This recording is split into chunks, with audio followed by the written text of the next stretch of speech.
नयन पतगामि भवतु मे रथारूढो गच्छन् पथि मिलितबुधेव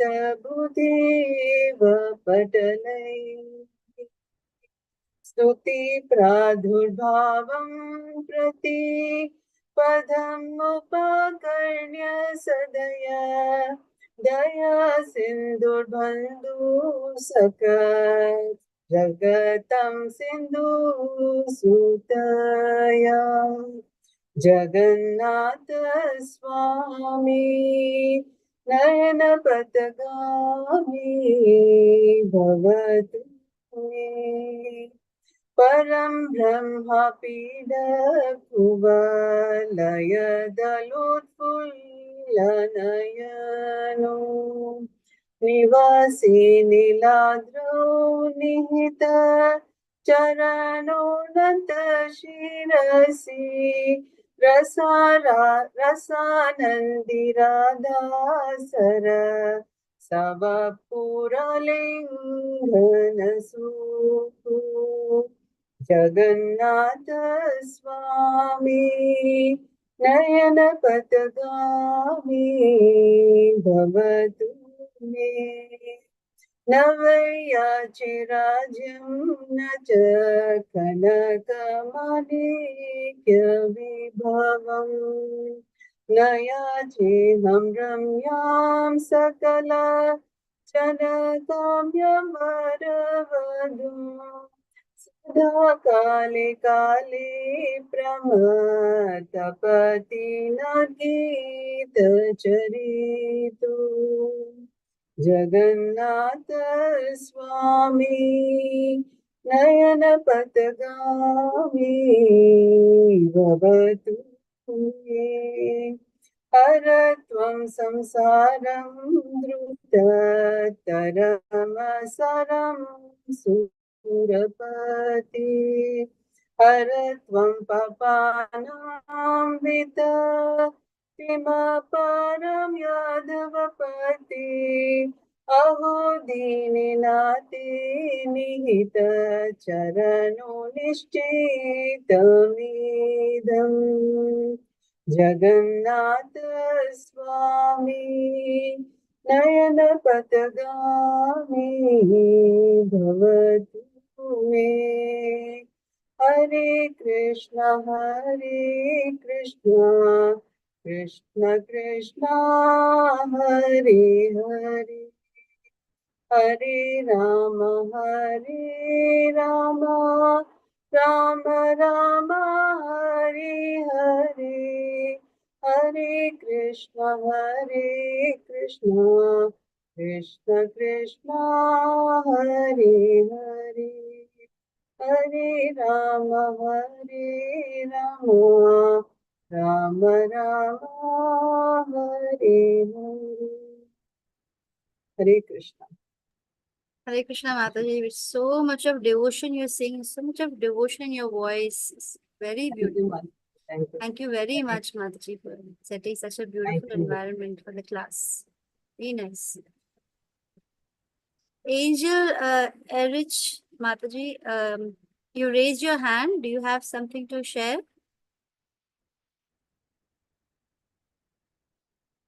Hare Krishna. Angel Elrich.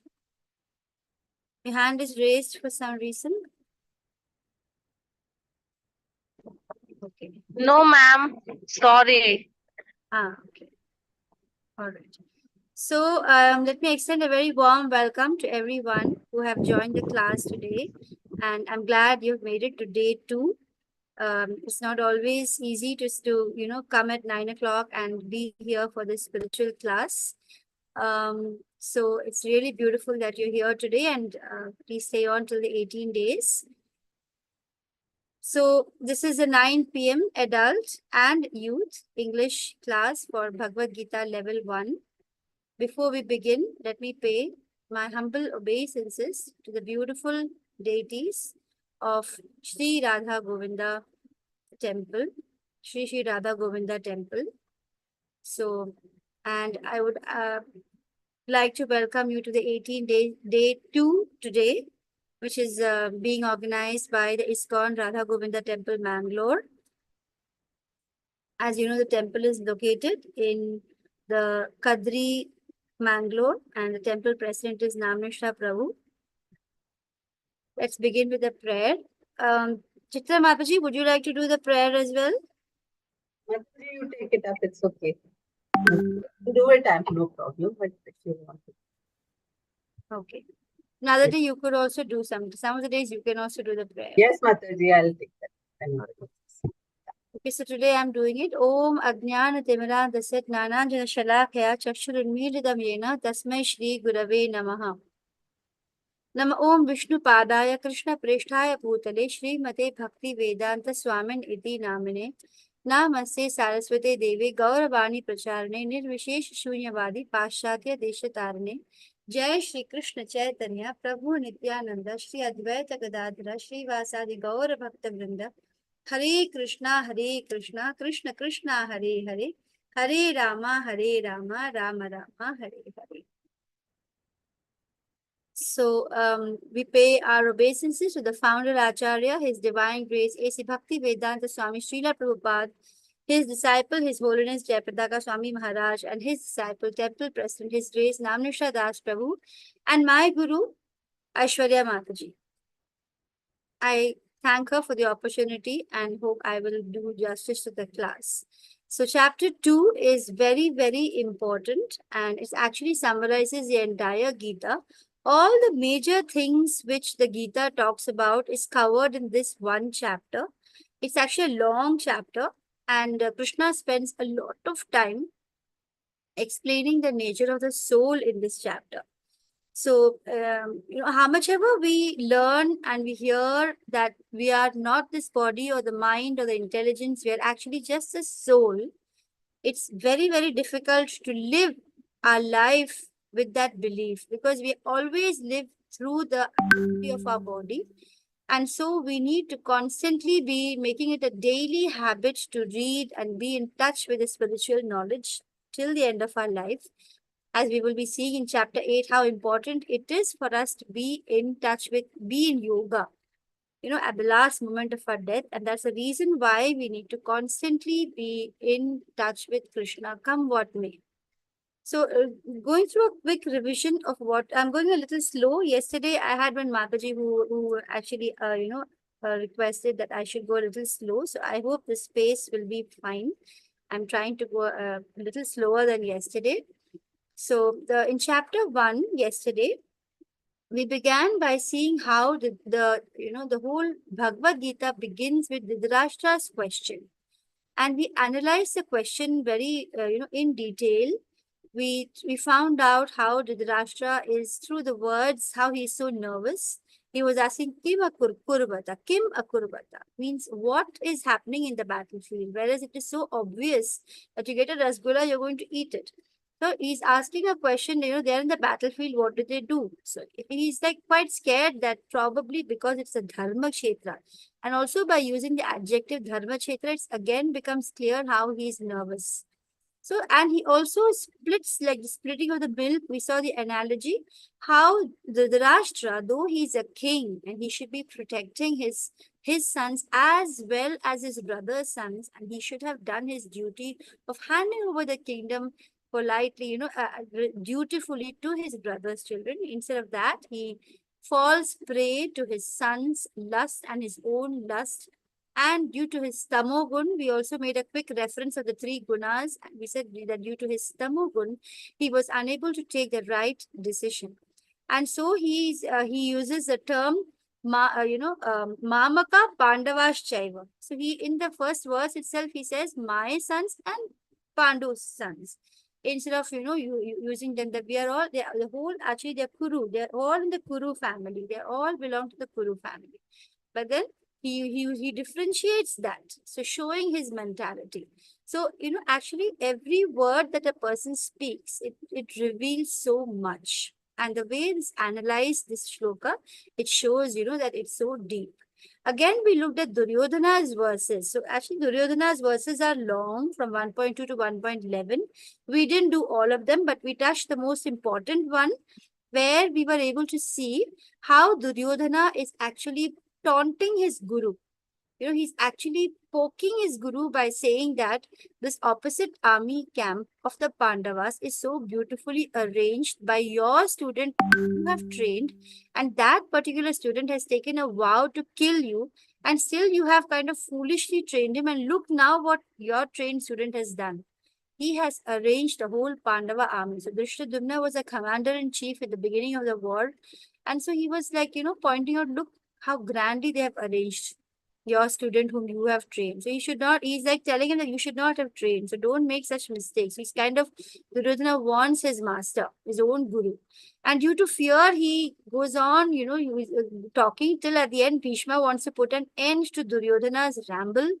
And so he blows his conch, and then the entire Kaurava army make all the different war instruments sounds they create, which is quite noisy. It is mentioned as tumultuous sound. But as soon as the enemy, the opposite camp, which is the Pandava camp, they start blowing their conches, there is a shudder in the hearts of the Kauravas. That's because those conches, which are Krishna's, are, transcendental. And yesterday when Mataji had asked what is transcendental, and I had mentioned that it is not material, basically that which is spiritual. So something which is not belonging to this material world, for example, the Hare Krishna Maha Mantra, it is not material. These words which we chant, Hare Krishna, Krishna Krishna, Hare Hare, Hare Rama, Rama Rama, Hare Hare. These words are not material. They're actually coming from the Goloka. It's being given to us from the Goloka itself. That's why, it's not like when you just chant anything. Suppose you chant apple, apple, apple, or you chant, noodle, noodle. There's nothing, no meaning. But the moment you chant Hare Krishna, it's so powerful. That's because the sound, the combination of these words and the sound it produces has got power. They're transcendental. Similarly, the Bhagavad Gita book, right? The Bhagavad Gita as it is. This book is not an ordinary material book. This book is transcendental. It's Krishna himself. It is actually Krishna is embodied and the literature form for us.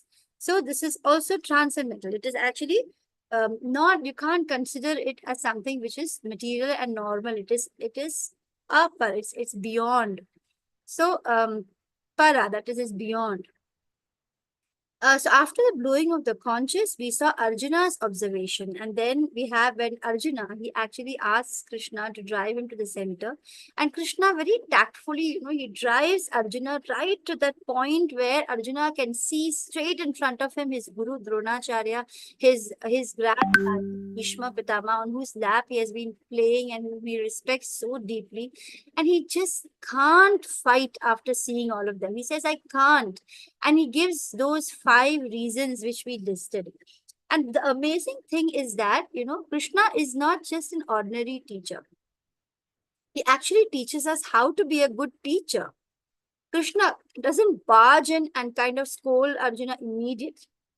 He waits for Arjuna to speak, out all his feelings until the point when Arjuna actually surrenders and says that Karpanya dosho upahata swabhava.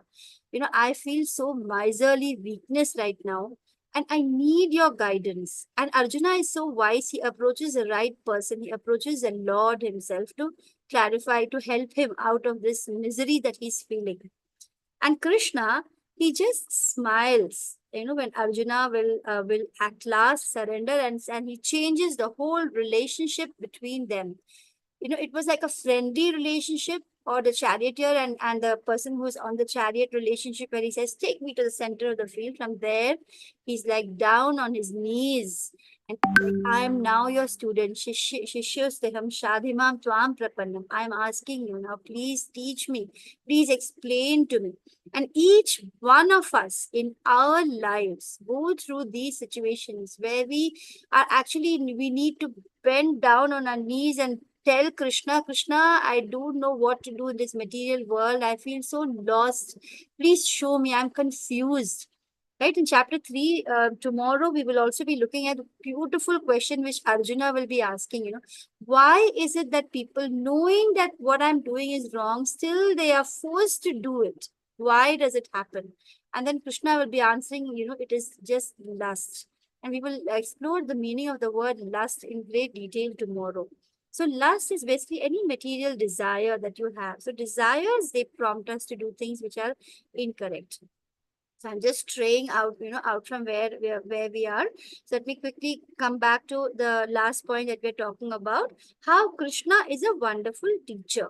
So he waits for Arjuna to reach this point where he will actually surrender and say, enough is enough. I want you to now guide me. And then Krishna smiles, and then, he doesn't, wait for very long and says long, stories before telling the answer. Within this chapter 1, within this chapter 1 and chapter 2 itself, chapter 2, he will answer all the questions. He will actually clear all of Arjuna's doubts. And then the rest of the Bhagavad Gita is just a question answer session, which is a doubt clarification. Constantly Arjuna will be asking doubts, Krishna will repeat, and Krishna knows that this Bhagavad Gita is for the Kali Yuga people. And so he knows that we are, less intelligent. Kali Yuga is known for the fact that in Kali Yuga, people will be less intelligent. It's in fact said that in Kali Yuga, people boast about the big titles. Yeah, okay, I'm a Brahmin family, I'm a this. But in reality, in Kali Yuga, everybody is a Shudra simply because a Brahmana has to have certain qualities. Only then he's a Brahmana. And we don't have Brahmanas having those qualities today. Just having a title of being born in the family doesn't make one a Brahmin. They just use it for their own, own personal sense gratification. But actually, the Brahmana should have a certain set of qualities, and most important qualities is that he will not take salary or money from anyone, and he will, he will only be taking dan, and he will be giving knowledge. That's it. And he lives only in that way. His basic, he doesn't need to go down in front of anybody because he doesn't take salary or money from anyone. So as you can see, that kind of Brahmanas are not there today. So in fact, that is why we say most of the people, they're just running after material desires, and those qualities required for a true Brahmana Kshatriya are not there. So that is why in today's, in the Kali Yuga, we are all got low intelligence, we have shorter lives. And so Krishna knows that this is the yoga going to come. And he gives us a Bhagavad Gita, and where it is, it is revealed to us what is a simple way for us to get self-realization. That we will see as we come across the 18 chapters. So let's look at the answers today. These were the reasons not to fight. We saw it yesterday. The questions that that Arjuna had said was, the first reason he gave that he doesn't want to fight is compassion. In 1.28, he says, I feel I'm full of compassion for the people on the opposite side. And then he says, I don't find any joy. I don't find any joy if I win also. And I don't find any joy if I lose also. So then why am I fighting? I don't want to fight it. I mean, it doesn't make sense. And then Arjuna goes on to say that, and it's a sin. I mean, killing so many people just that I want to enjoy a kingdom. I think that's a sin. And then he says the family traditions are going to break down when so many families are going to be fatherless. There might be children who are born which are Varna Sankara, which means, the mothers will helplessly bear children which are not, from the proper breed. That will cause a lot of disturbance. Mataji, if you can just mute if there's some noise. So family traditions will be broken. So that was another point which Arjuna said. And then finally, in this chapter, we are going to see in 2.6 where Arjuna will say, I am thoroughly confused. I'm undecided, O Arjuna, O Krishna. So Arjuna will be saying that. So that is the verse after 2.6. Then in 2.7, after saying I'm undecided, this is a very important shloka which we can all learn. In fact, in Bhagavad Gita, this was the first verse that I had learned. It goes like this. Karpanya dosho upahata swabhava vichhami tvam dharma sammudha cheta yachreyasya nishchitam bruhi tanme Shishyasteham shadimam tvam prapannam. So here we can see Arjuna saying, now, O Krishna, I am so confused about my duty. And I have lost all my composure because of this weakness. In this condition, O Krishna, I am asking you, please tell me clearly what is best for me. Now I am your disciple and a soul surrendered unto you. Please instruct me. So, Shishyasteham, I am your disciple. So, if you want, each one of us, we want to understand the Gita, we have to come to this mode of complete surrender. Otherwise, if we keep on holding on to what we know and say, oh, this is what he says, I don't believe. Oh, Krishna says, I'm God. Well, I don't believe. If you're going to be in that kind of a mood, questioning everything, speculating everything, not that you shouldn't. Questioning is very important. You can come up with questions.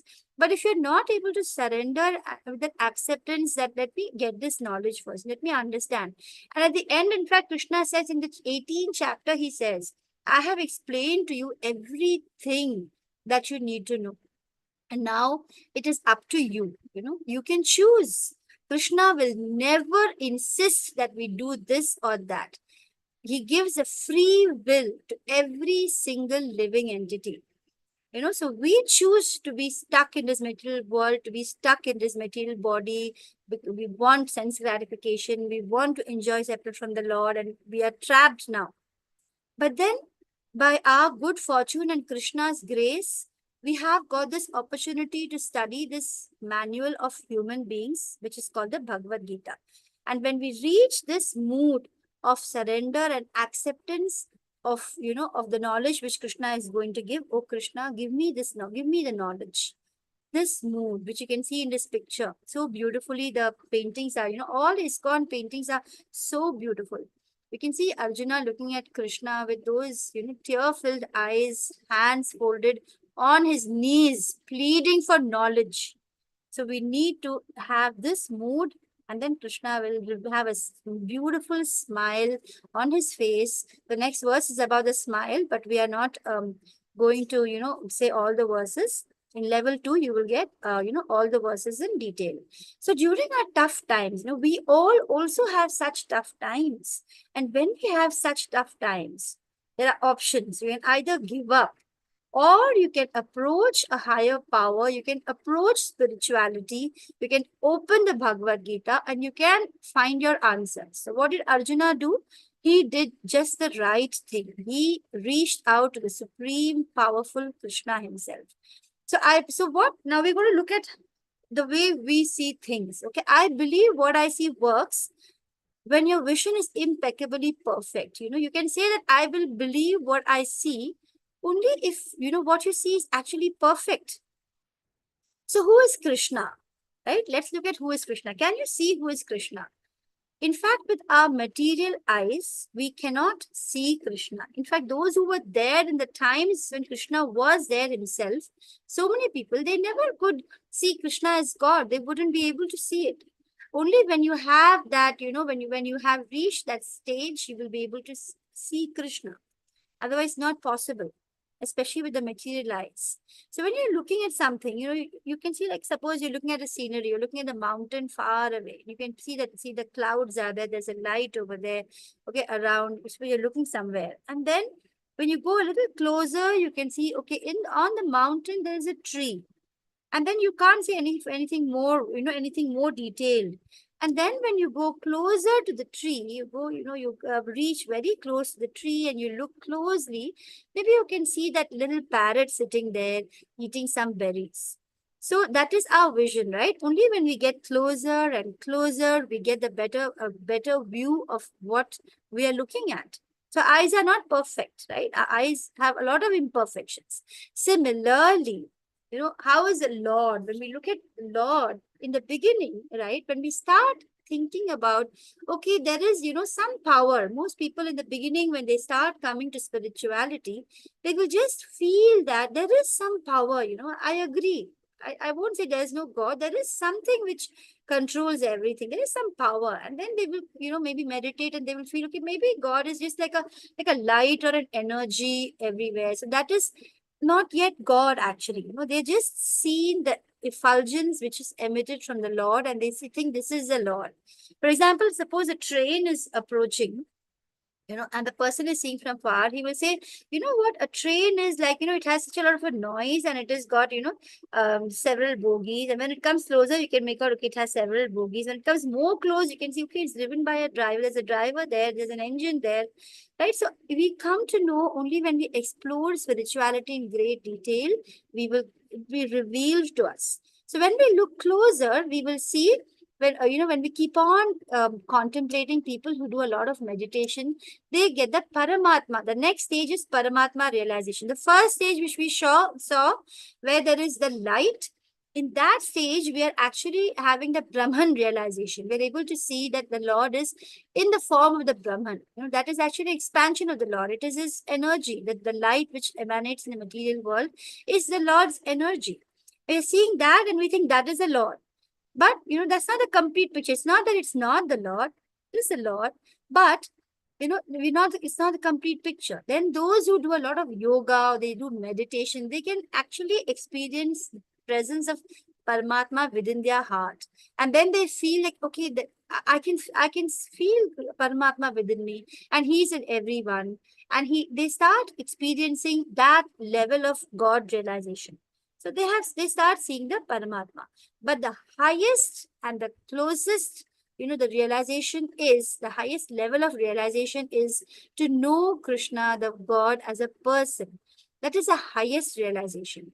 So if you talk to impersonalists who are referred to as Mayavadis by Srila Prabhupada, they would believe the opposite. They would think that those who are, looking at Krishna as a Lord are in the lower level. They will describe that, they need a form, so they are doing that. And then gradually they will get the bigger realization that the God is actually a light. But that is actually the Maya playing a trick on them. Either you become a slave to Maya, or you realize your original constitutional position, which is you are part and parcel of Krishna. You're all, part of the expansion, the energy of Krishna. Krishna says that the whole material world, in chapter 7, he will tell us that the whole material world is actually his inferior energy. And what is his superior energy? The Jivatmas are his superior energy. But the Jivatmas which are trapped in the material world are actually, because of association with Maya, they are contaminated, or they are, they are kind of covered. They're not able to see the reality. So as you keep on chanting, and as you keep on listening to different Bhagavad Gita, Bhagavatam, and you keep associating with devotees. So that is A, B, C, D. A is association of devotees. B is Bhagavad Gita and Bhagavatam. And C is chanting. And D is a diet. So tomorrow in chapter 3, we will also see how Krishna talks about, what is a diet that he wants us to take. We will see that tomorrow. And so that we'll keep that for tomorrow. I won't describe that more. So this, what we have discussed today, is realization of the Lord.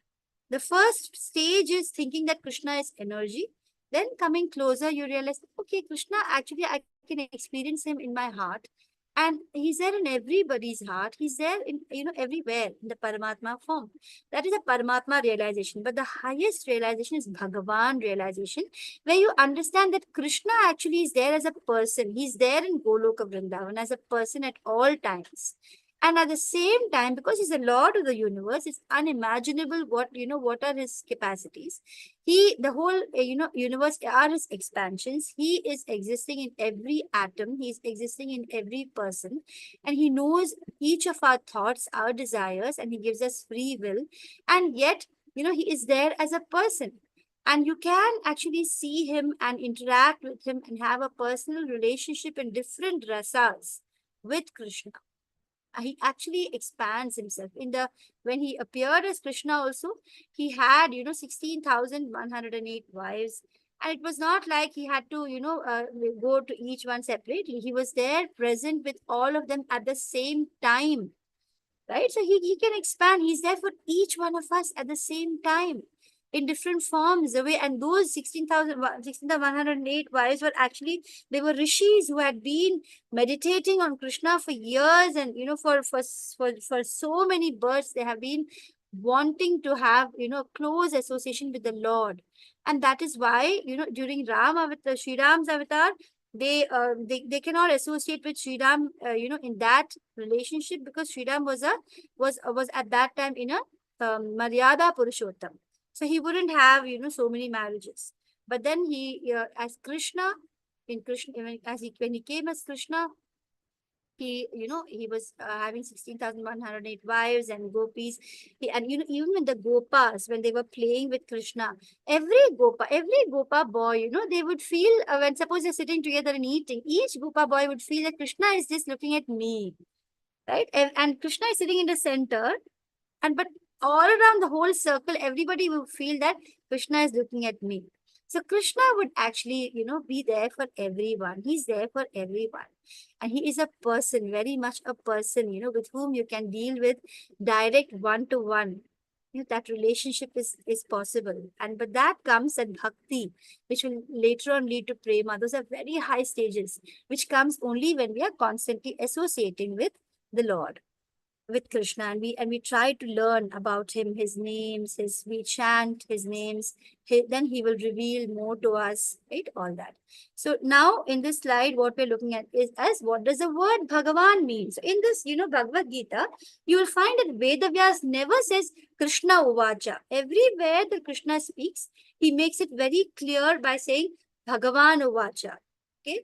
And what does the word Bhagavan mean? Is one who has all the bhagas. What are bhagas? They are the different auspicious things, like Aishwaryasya, Samagrasya, Viryasya, Yashasya, Shriya, Jnana, Vairagya, Yos, Chaiva, Sannam, Bhaga, Itingara.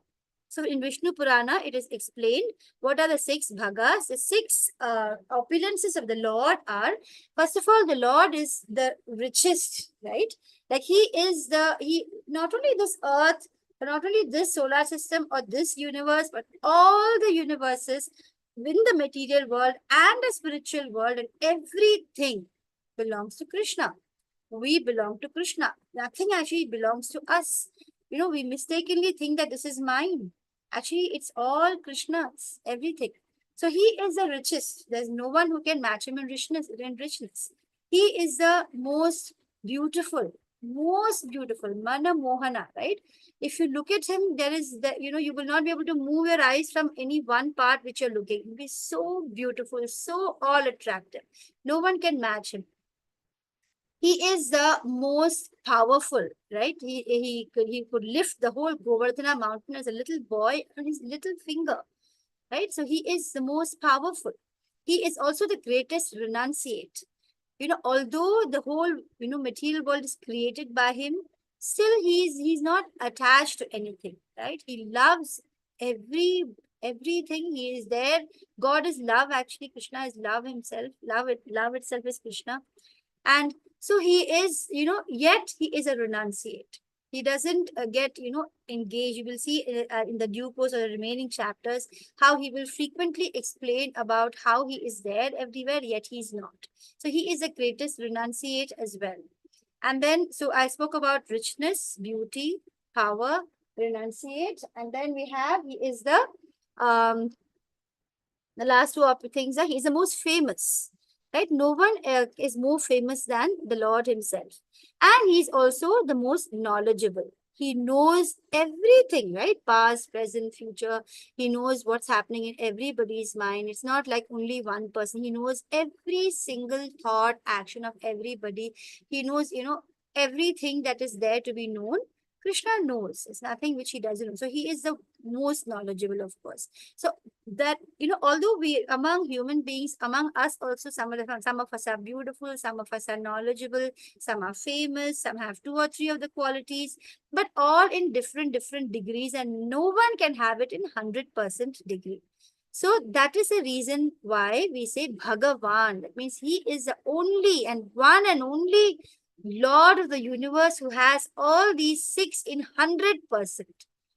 There's no one who can match Krishna, because there's no one. And then we already have looked at the 3 stages of realization. That is, we looked at the Brahman, Paramatma, and the Krishna's, the personal realization. So absolute truth is realized. The sun analogy is used here. Like when you look at the sun, you will look at the sunlight and you think that this is the sun. But actually the sunlight is just the light coming. It is coming from the sun. It's a preliminary understanding. The sunshine is there. It's a universal pervasiveness, the glaring effulgence, and it is impersonal. And then when you go closer, you can see the sun's surface. You get more advanced. You can study the disk of it. And then only when you really, are able to, in fact, what they say is that even in the sun planet, there are living entities. They have different kinds of bodies for that, which can withstand that kind of, heat and that kind of condition. So, and there is a Lord there, the sun god is there. And the perfection is when you enter the heart of the sun, right? You will realize the personal feature of the Supreme. That is related to how you will, when you go really close and study and listen and study and listen to scriptures, that you will actually get close to understanding who Krishna really is, who is the Lord. So these are the different bhagas: beauty, rich, famous, strength, knowledge, and renunciation. So whenever we say the word Bhagavan, we should remember that Krishna has all these 6 opulences in full. And so he is Bhagavan. You can see in this picture again, he's all strength. Why? He lifted the Govardhana. As a little baby, he sucked out the life out of Putana, right? And then as Sri Ram, how he has, shown his strength. He is so beautiful. Even the Lord, the Kamadeva, will be ashamed in front of him. And so we know that he is the most beautiful. We know that he's a renunciate. How when Lord Ram, was asked to leave the kingdom, he was going to be a king the very next day. And then when he was told that, because Kaikeyi has asked for this vow, you can't become the king, you need to go to the forest for 14 years. There was not even a little bit of change of expression. Imagine if someone is going to be the king tomorrow and then suddenly you are told that, nothing, you go to the forest, you have to leave everything and go. Absolutely no change. He immediately accepted it most gracefully. There was no change in his expression, even one bit. That is called being a renunciate. And then he is all knowledge. In fact, Krishna will tell us in the Gita that Vedascha Vedam Ahameva Sarvam. I am actually the Vedas. I am the person who is the creator of the Vedas. So Krishna will tell us that all this knowledge comes from him, the Lord. He is all knowledge. He knows everything. So, so here we are just having a picture of the Golo, of the whole universe. What we can see is, in this picture, we can see one universe, and like that, there are so many universes. And how above all this, there is a spiritual world, and right on top of the spiritual world, this information is there in the scriptures, is the Goloka Vrindavan, where Krishna perpetually, is there, present as a person. He associates with all those who are, in their pure form. And in the spiritual world, there is all riches. Okay, so he is all rich, all famous, all strong. We have looked at all this. But the non-devotee, how will the non-devotee look at the Gita? The non-devotee's approach to teachings of Gita is comparable to a person who will lick the bottle from the outside, right? There's a bottle of honey is given to a non-devotee.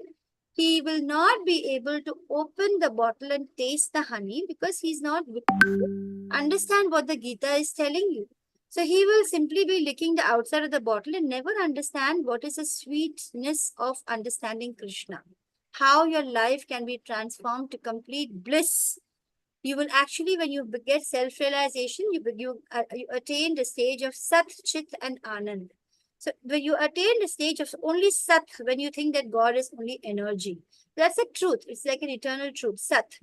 And then when you experience that Krishna is Paramatma existing everywhere, and you can actually have an association with that Paramatma around, and that is when you are also having Chit, Sat Chit. But the bliss comes only when you can understand the Lord as a person and associate with him and share, your deepest emotions and have different rasas, whatever rasas, you can enjoy when you start listening about Krishna, his stories, listening about his description, chant his names every day. That's when you're opened the bottle of honey and started tasting the beauty of it. Similarly, the mysticism of the Bhagavad Gita can be only understood, only and only and only understood by devotees. A non-devotee can never taste the beauty of the Bhagavad Gita. As you can see in the fourth chapter, Krishna, it's stated in the fourth chapter of the book, nor can the Gita be touched by persons who envy the very existence of the Lord. So Krishna says that, he tells Arjuna, the reason why I'm able to tell you this knowledge, oh Arjuna, is because you don't have envy. Usually what happens is when people start reading the Gita and then they see Krishna says, I am the Lord, I am the supreme enjoyer, they immediately are not able to take it, because that is the reason why they are stuck in the material world in the first place. Only through purification and having done so much of pious activities in so many lives can we come to the stage where this Bhagavad Gita will reveal itself to us and Krishna will be graceful for us to understand the Bhagavad Gita. Otherwise, with envy in our hearts, it's not possible to understand Krishna with envy in our hearts. So the takeaway from this so far is that we admire so many people, right? More than others, only because we see their different opinions. Oh, this person is so great. He's so famous. I like him. He's so good looking. She's so beautiful. Or, she's so rich. Or, oh, he's got such a lot of knowledge. I really admire him. But Krishna, actually, if you look at his opulences, Krishna's opulences were very it's why they're attracted, because they're opulences which belong to Krishna, but in a smaller degree. So even the good I see in me is actually his, it's Krishna's. But seeing limited amount of this opulence itself makes us admire them, right? So what if we start understanding Krishna? When Krishna himself causes envy in us because we see the futility to ever try to match him. And that is the reason why people try to reject Krishna. But then when they accumulate pious deeds and it is, Krishna sees that now they are pure, they're getting purer and ready for the Gita, he will reveal the knowledge to us. The link has not come to you by mere chance. All of you are here in this class today. Today we have 64 in the beginning of the class we had. So already you can see from 77 in the first day, the number has dropped to 61. So you can see how people will not be able to hear Krishna. They will not, that knowledge doesn't come so easily. So today we have, there was about 64 in the beginning of the class, about 60 of them today. So 60 of you are here today to listen to this knowledge, right? Let's come to the main part where the questions are being answered. So the first answer is Dehinosmin yatha dehe. Dehinosmin yatha dehe kaumaram yavanam jara tatha dehantara praptir dhiras tatra namuhyati. So when Arjuna said, that I'm feeling so much of compassion, that was his first point. He said, I'm feeling compassion for all of them. What is the answer that Krishna will give immediately? There's no need to feel compassion because the soul doesn't ever die. The soul is just passing in this body, just as the soul in the body goes through boyhood, youth, and old age. Similarly, the soul is passing, to another body. And the self-realized soul, once you understand this knowledge that the soul is never going to die, there's no need to feel compassion or, there's no need to feel so filled, overwhelmed with misery. When somebody is dying, you don't need to feel it that way. Because it's just passing from one body to another. And then, if it's a self-realized soul, then you go back to who you kind that. So there are in the scriptures 84 lakh species of life. And you can go back at any stage, any of these, beings. We can take the body of any of these 84 lakh species. So we have actually already crossed through the evolutionary stage of all these species and got this human body with great fortune. And now that we got the human body, if we behave like animals, only eating, sleeping, mating, and defending, then you will again go back and get another animal body. Unless you realize your purpose in this human life is to realize Krishna, is to go back to the spiritual world, you will just keep on taking more and more births in this world. So it's a very difficult thing to understand. People who have got those desires left and they think this material world is all happy, they're not able to see that they're trapped. And there are kleshas, that is, birth is painful, death is painful, diseases are there, old age is there. But still they will say, no, it's a beautiful world, and they want to stick on here. It's there's an analogy with Rashmi Mataji in her classes in the morning. She says, you take a dog for a walk in the morning, and the dog, instead of just doing his business of, shitting and come, he goes on exploring this and that and wasting time. So similar, we are here in this material world. Instead of understanding what is our purpose, we already got this human body.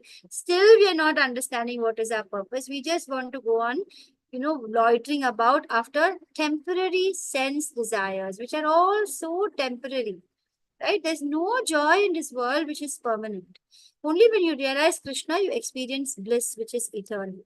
So this 84 lakh species we have crossed and come, and the proof of the soul is there. Some people won't even want to accept that the soul is there because they simply want to think that "Arey, ek hi life hai na, chalo masti karo." Just enjoy. It's only one life that you have. That is the emotion they want to carry through their life. So they don't want to accept that there is a soul. But then, if you really think deeply, it doesn't take too much of thing. It's just common sense to understand that, the body, when it's dead, actually the body that is basically dead. Right? It's actually just dead.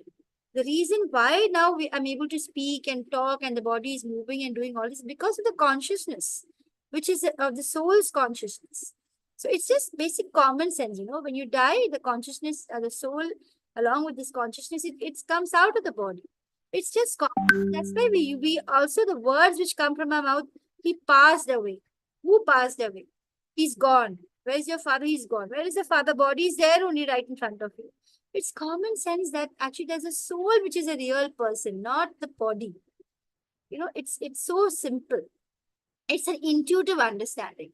Over and above that, Krishna has provided for us examples to look at. There are so many near-death experiences where they actually convey, they felt, they have experienced the soul coming out of the body, and the soul, even out of the body, is able to see, hear, and why? Because the spirit soul has transcendental senses. It doesn't need these material sense organs, actually. So the soul itself has transcendental senses. So when it comes out of the body, it's able to see its own body.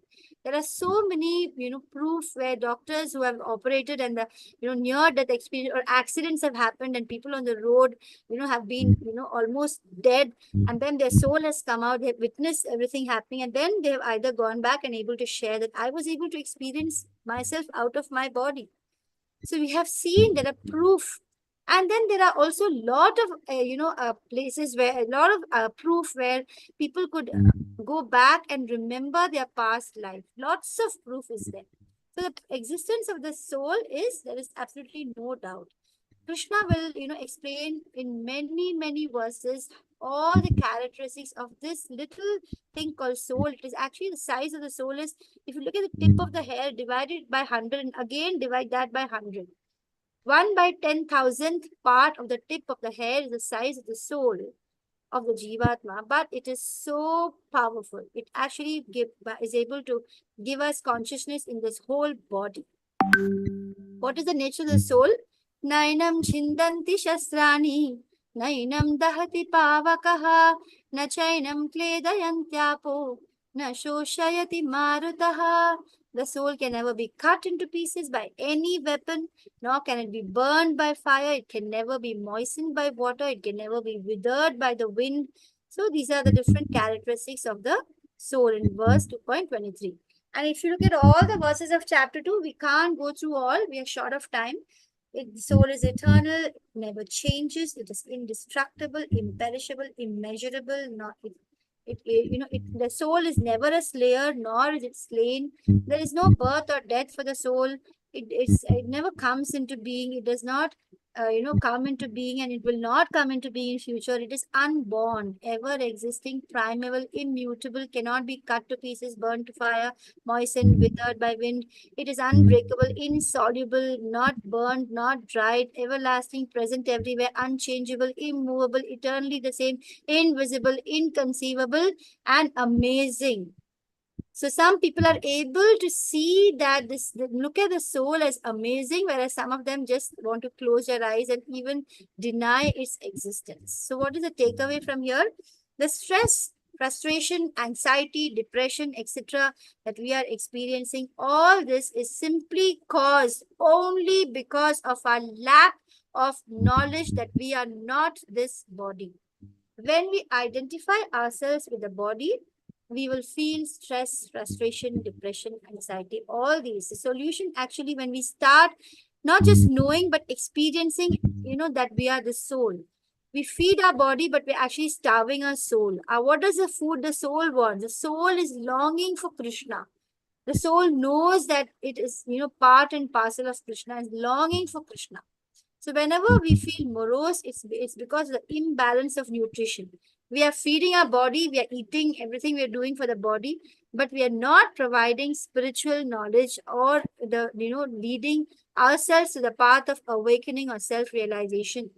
What is self-realization? It's understanding that we are soul. Thank you, Bhavati Mataji. Thank you so much. Hare Krishna. So it is due to this imbalance in our life. We are not understanding that we are soul. That's a basic reason. So actually, if the Gita is taught, I really feel the Gita should be taught to all children and youth especially, because there will be actually no more, all these suicides, these frustration, these intoxications, these addictions. None of these will be there if this knowledge comes to them. Unfortunate for us that this knowledge we are also getting, at such a late age, many of us. So we can see the second point here, that when Arjuna says that I'm not going to enjoy. Even if I win, I don't enjoy. Even if I lose, I don't enjoy. So Krishna is explaining to Arjuna, you know what? If you are a warrior, a kshatriya, your duty is to fight. And if you do your duty as a warrior and you fight this war, you will 100% get heaven, where it will be joy, you'll be happy. And if you win and you live, you don't die and go to heaven, you live, then also you are going to enjoy as a king. You'll be a good ruler. So either way, so this answer he gives. He says that the question, the point with Arjuna says that.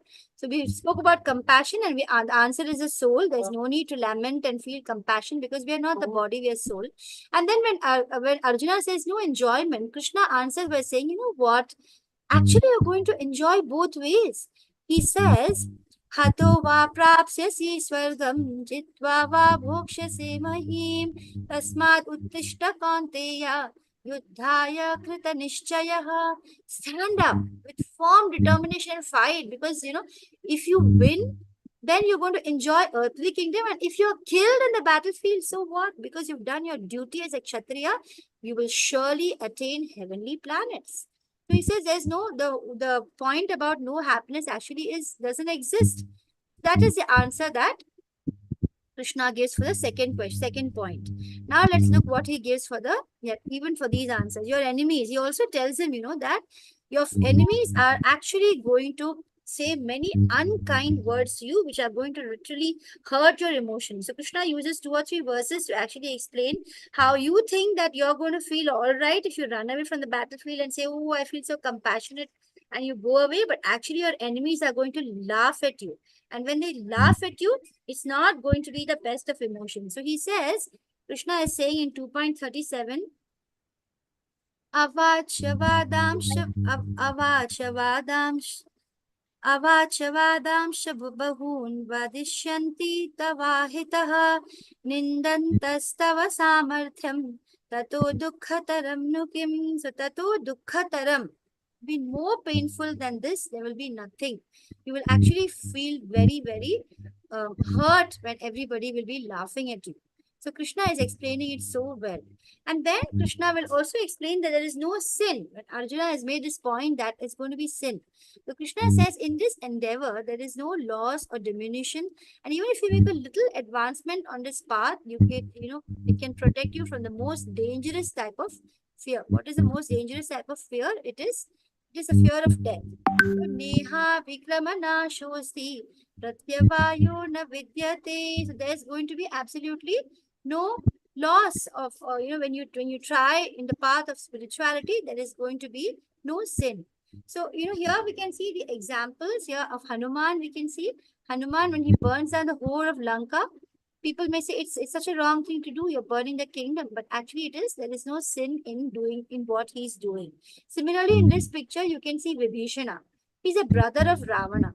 He actually, if you look at it closely, you might think that Vibhishana, such a cheat, he cheated his own brother, and he comes and he gives his secrets and everything. He comes and joins his enemy, his own brother's enemy.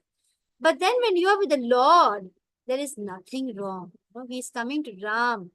He's coming to the Lord. So then there is absolutely no sin.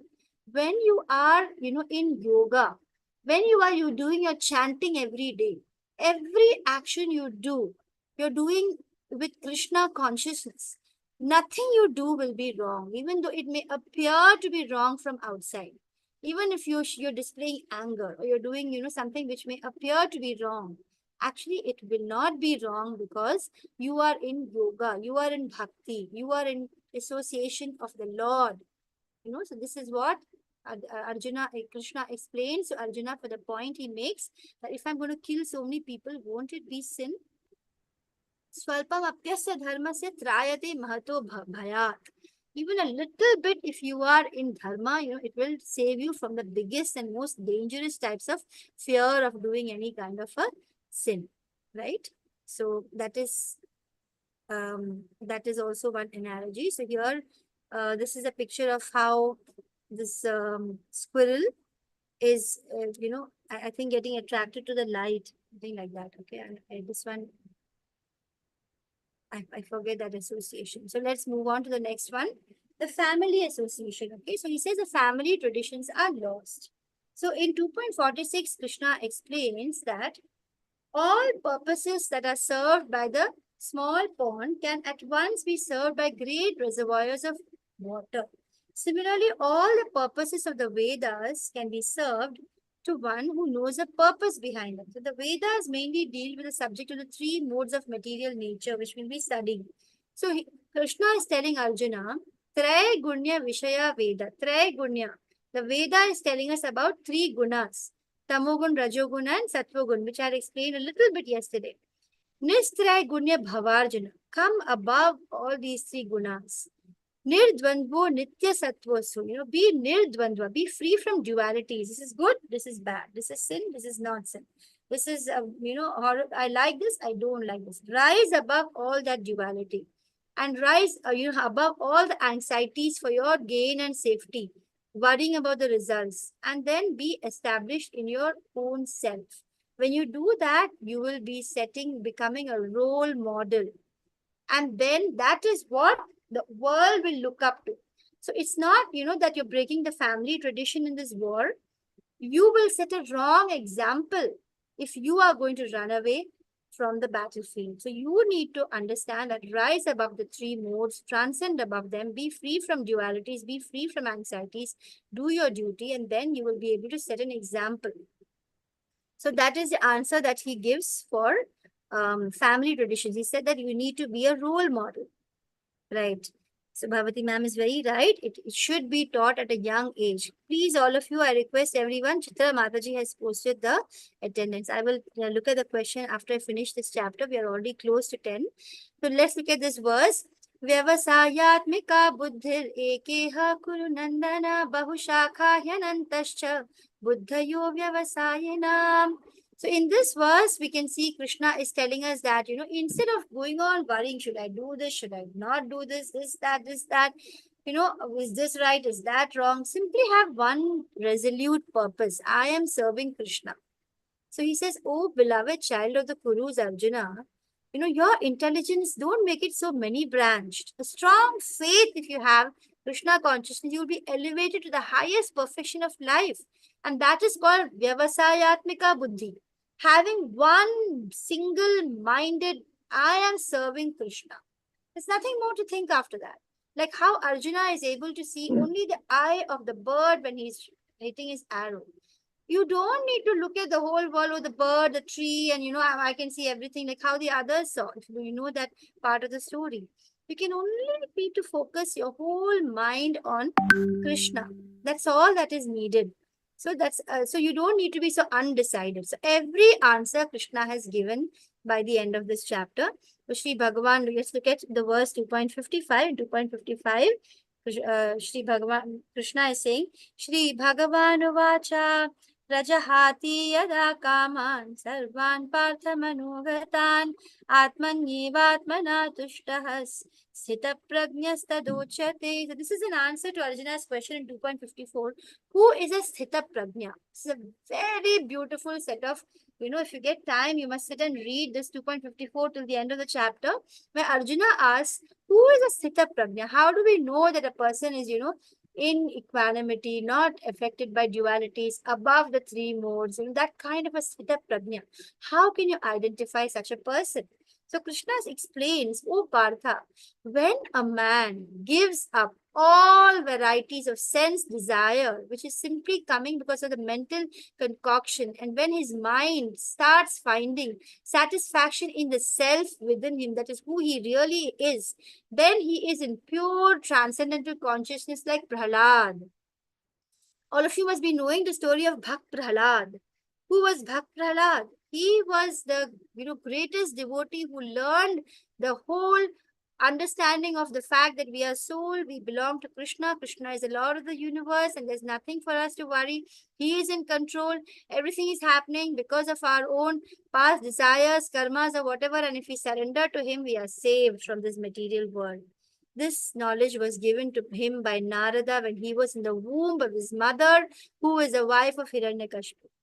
And Hiranyakashipu is a demon. Again, Hiranyakashipu is, of course, the greatest devotee, Jaya and Vijaya, right? They had to take these three birds as demons. So he was born as a demon, and he was, he spread this. He did not want anybody to pray to Krishna or the Lord, and he wanted everybody to pray to him. And when he sees that his own son is all the time glorifying Krishna, he gets so angry, he tries to kill him in so many ways. But can you see Prahlad's expression here?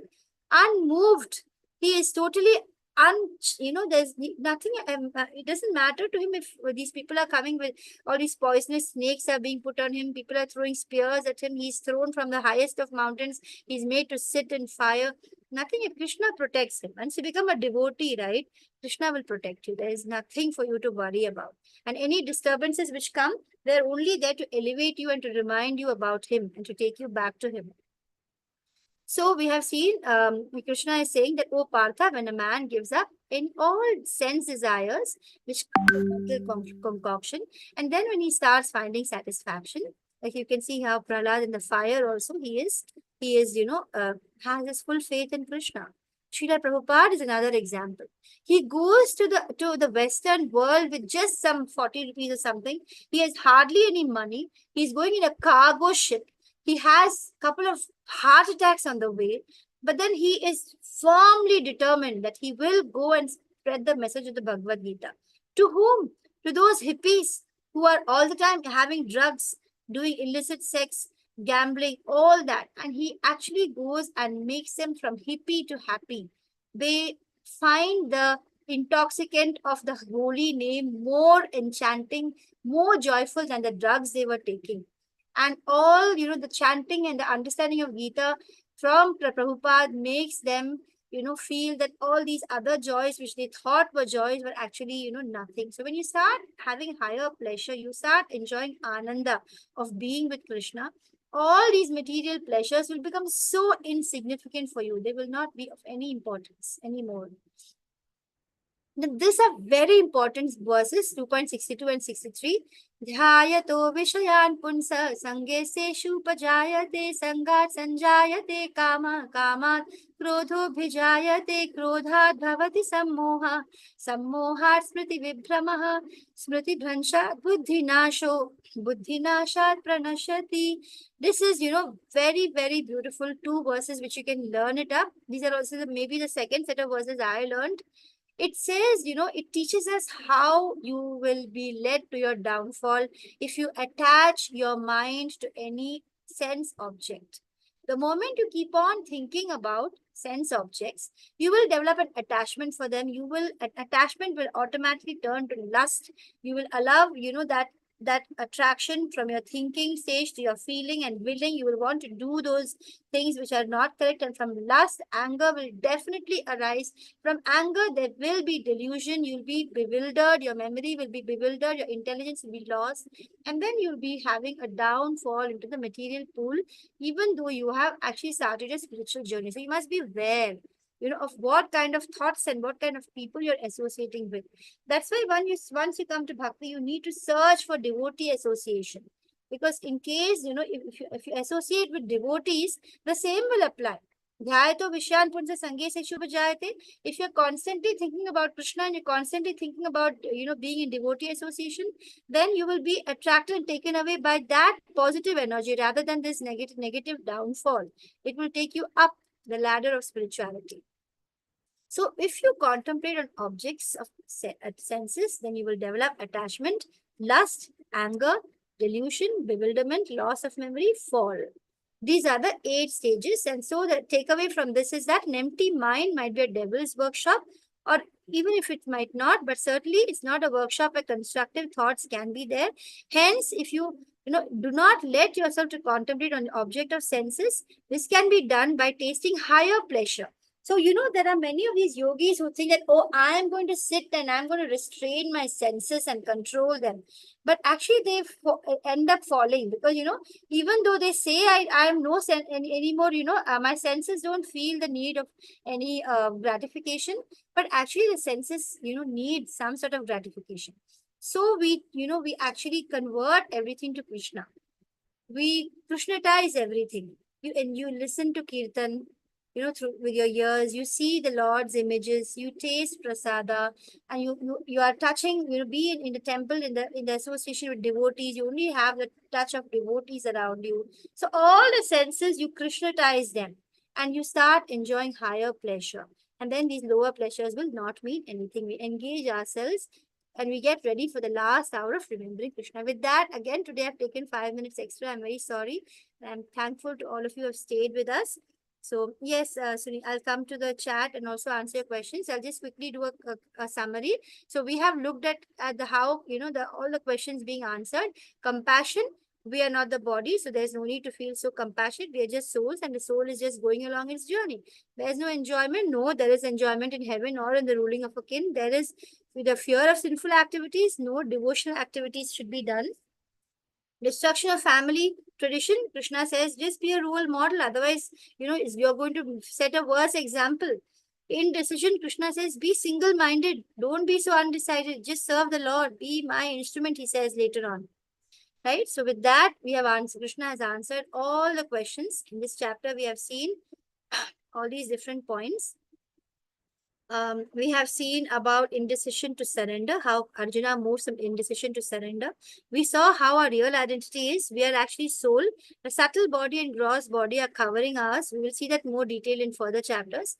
We saw that we actually have 2 duties. We keep on doing the duty to the material body and our subtle body, which is our mind, intelligence, and false ego. But we forgot to do duty towards our soul, which is getting spiritual knowledge and associating with Krishna and Krishna's, name, paraphernalia, his leelas and all that. And we looked at the 8 step failure, higher taste and qualities of the self. So with this, we come to the end of the class. Vancha kalpataru vyasha kripa sindhubhya evacha patitanam pavanebhyo vaishnavebhyo namo namaha. So I am extremely grateful to all of you. Please join me for tomorrow's class as well.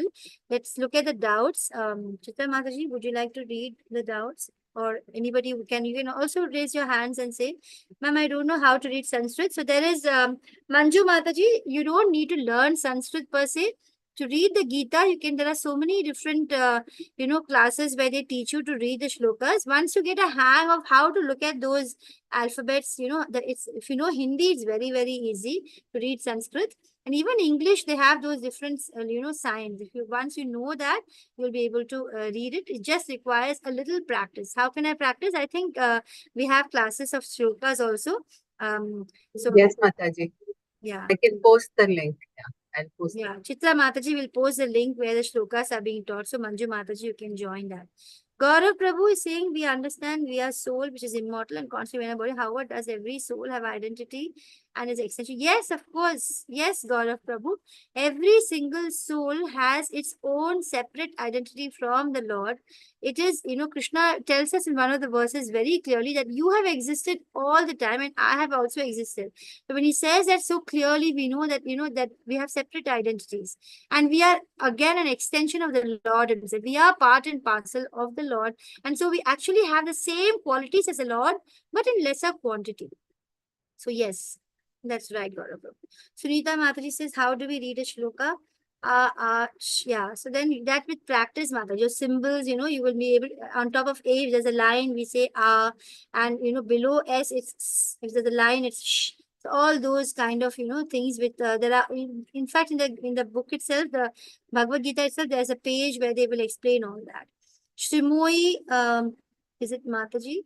How long the soul takes for rebirth in case of suicide. So in case of suicide, what I have heard in Garud Puran and all, where there is a lot of description of what happens after death, there is a description soul will need to go through a whole period of time where it is without a body, and it's a huge struggle and a very painful situation. So can the say soul stay beside us all the time? Where will the next birth after death, after death, and before next birth, where will the soul be? So that the soul actually needs to be, is there all around us. There are souls there which are, not having body. That's why, I've heard that in the Garud Puran, it is mentioned that you don't leave a dead body alone there, without, lighting a lamp. And that's because, there will be tendency of souls to enter the body, and then, from even the dead body will sometimes suddenly start moving and would be some other soul, so then it's important. These things are there, they do exist.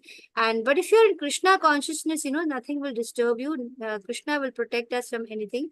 Can we meet our dear ones after our death? So there is, you will, it's based on what you want, very eagerly. At the time of moment of death, if you're going to think of your ancestors, and then you will go to their, Pitriloka. Or if you're going to think about Krishna, you will go to Krishna's, you'll go back to your spiritual world. And that is what is actually, the human aim should be, to go back to Krishna. Instead, we get attached to our near and dear ones, who are all temporary relationships, actually. That is difficult for us when we love our parents, we love our brothers, sisters, we love our husband or love our wife. That is there when we are alive. We need to take care of them. That's our duty, in the Varnashrama Dharma, whatever Varna and Ashram we are in, we need to do all those duties. Right? But then through them, Krishna wants us to understand that Krishna is the ultimate everything. And he says, Sarva Dharma Parityaja Mameka Sharanam Vraja. So ultimately, at the point of death, our target should be, Krishna will explain in chapter 8, our target should be that we want to understand Krishna. We want to go back to him. And Krishna actually makes this whole, he says, Kalosmi, I am Kal, I am time. And there actually he also means I am destruction. So why does he make all this destruction, this pain and everything, It's only to make us realize that this is material world is just a reflection. We will see in chapter 15 how the whole material world is merely a reflection of the spiritual world. And so this Gita gives us this knowledge, which we are so lost in this material world, running after these temporary pleasures. But the Gita tells us, who we really are and what should really be our goal. Which is not happening. I'm a school teacher, and even now when I go to the school and the sessions being taken, they're so only material. There is no scope of spirituality. Now and then a little bit of a prayer or something they will have. Otherwise, there's no Krishna. It's very, very sad. Can you please explain what is meant by soul is present everywhere? Yes, so Pranjali Mataji's soul is present everywhere. Basically, what it means is that the Jivatma, the living entity, our individual Jivatma, is not present everywhere. It's only present within our body. But then there is a Paramatma. When you talk about the Paramatma is there in every living entity, in every single, it's there in every single atom. So the Paramatma is present everywhere. Likewise, the Jivatma also, in every body there is a Jivatma. So that way the soul is there everywhere. But the Paramatma or the expansion of the Lord is present in every individual, and the unique, why we say that it's Achintya. Why is Krishna Achintya? Because although he is present within every entity and within every atom, he is yet one. He is still one. So that is Achintya for us to understand. So that's why, he knows everything. That's why he's the all-knower, because he's present everywhere. In one of the verses of Gita, we will see in future, he will say that I have my, Krishna's eyes, ears, nose, everything is there everywhere. And every part of Krishna's body can do what every sense can do. That's why his body is transcendental. It's not material. Right? So any other, Chitra Mataji, have I missed out any question on the chat? Anybody else would like to ask some question? And thank you very much. Mataji, do we have a session on what basis people get which body and what kind of? Yes, Mataji. Yes, Sunita Mataji, there will be a detailed session on what is the basis for which we get different bodies, what kind of karma gives us what kind of bodies. Only thing we need to understand now at this stage is that it is not within our control. The body that we get is decided by the material nature and decided on the basis of our own desires, our karmas, and ultimately the Lord's sanction. This will be explained several times, and you will get a much clearer understanding as to how we get the bodies. Yes, Bhavati Mataji. Hi Mataji. Hare I Krishna. just wanted to start chanting the Hare Krishna, but I wanted the correct pronunciation, whether it is Rama or Ram, something like this. So, can you help me do that? Can you chant once for us? Yes, Mataji. So we take this mala. I have actually today out of 16, I have finished only 14. I have 2 more to chant. So so we take this. If you have a mala, if you don't have a mala, also no hurry, no worry. No, I don't have it, Mataji. Yeah, so you can get it from the temple, Mata. There's a whole set also available. And if you go to any ISKCON temple, you will get it. But till then, you can chant on your fingers also. So before we chant, we say the Panchatattva mantra. Maybe remember the gurus who, so that we are protected from any offenses which we may commit while chanting. So we need to chant, in complete focus. But initially, none of us can. In fact, thoughts will keep on coming. So we go like in the beginning, Jai Shri Krishna Chaitanya, Prabhu. Chitra Mataji, if we can post it in the group also. Jai Shri Krishna Chaitanya, Prabhu Nityananda, Shri Advaita Gadadhara, Shri Vasadi Gaur Bhakta Vrinda. So this one you can just, maybe take a printout and write it. We will post it in the group. And after you chant this, we begin with the 108 to finish one round. Again, when you finish 108, again you say Jai Shri Krishna Chaitanya, the Panchatattva mantra. The mantra goes, Hare Krishna, Krishna Krishna, Hare Hare, Hare Rama, Rama Rama, Hare Hare. Hare Krishna, Hare. Then every one bead has to say all these 16 words. Then the next bead. Hare Krishna, Krishna Krishna, Hare Hare, Hare Rama, Rama Rama, Hare Hare. So eventually you will gain speed. Hare Krishna, Krishna Krishna, Hare Hare, Hare Rama, Rama Rama, Hare Hare. But you have to be very attentive that you don't blur your words with speed. Hare Krishna, Krishna Krishna, Hare Hare, Hare Rama, Rama Rama, Hare Hare. Hare Krishna, Krishna Krishna, Hare Hare, Hare Rama, Rama, Hare Hare.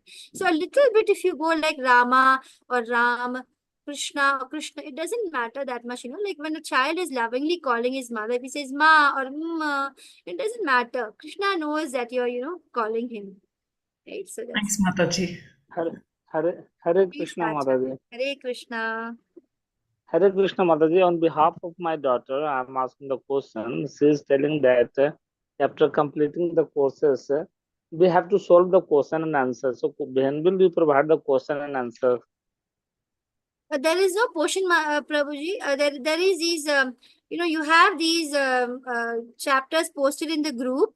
Mataji has been posting it every day when you finish a chapter, and the quiz links are there. The quiz is, it's amazing. You can do it as many times till you score 8 out of 10. I think is qualification qualifying you to the next level. So you can attempt the quiz as many times till you get all your answers correct, or till you reach 8 out of 10.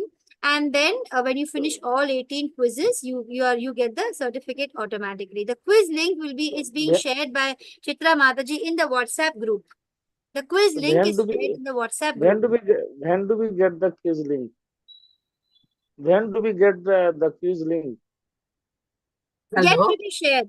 Yes, Chitra Hello. Mataji, can you answer that? Yet to be shared. The quiz links, right? It will get shared maybe today or tomorrow. I'll get that done. Okay.